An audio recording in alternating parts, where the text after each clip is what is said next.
привет. У нас есть еще один звонок. Добрый вечер. Представьтесь, пожалуйста, задавайте свой вопрос. Здравствуйте.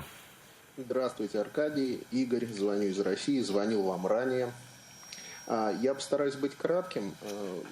Смотрите, какая вещь. Я наблюдаю за процессом в Украине вот перед выборами. Очень много у вас разных людей, у вас действительно плюрализм и свободная страна. Пусть пока не богатая, но свободная страна. Люди могут выражать свое мнение. Это очень важно. Но посмотрите, что происходит. За всем за этим можно, что называется, за деревьями леса не увидеть. Сейчас у вас накат на Порошенко. Я понимаю, что Порошенко это не лучший, может быть, президент в мире, но я просил бы украинцев подумать вот о чем. Представить такую картину. Да? Вот такая поганая, гнилая, покрытая крысами, коростой пристань под названием Российская Федерация. И к борту там, у швартовой стенки стоит ваша шхуна, там где-то у нее такелаж побитый и так далее, но она может набрать ход. И вот сидят пассажиры, да, кого-то из пассажиров покупают, и они пытаются еще канаты сбрасывать, чтобы постоять в этой стенке подольше, да. Кто-то говорит, нам будут бесплатную кормежку давать, пусть с крысами, но бесплатно. Это братский народ там и так далее, пойдем назад в Россию.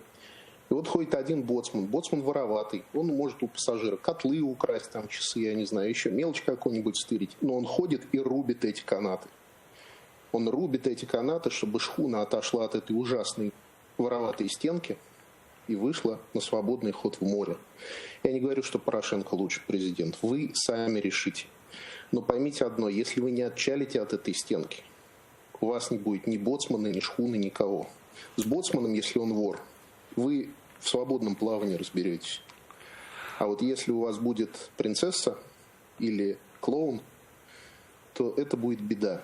Потому что сегодня, уважаемые украинцы, вам нужен барон Маннергейм, вам нужен Джохар Дудаев, вам, я не знаю, тот, кто сопротивлялся, вам маршал Пилсудский нужен, который при наступлении большевиков на Варшаву просто раздавал людям оружие и все. И там все в тылу у большевиков, большевикам в спину стрелял.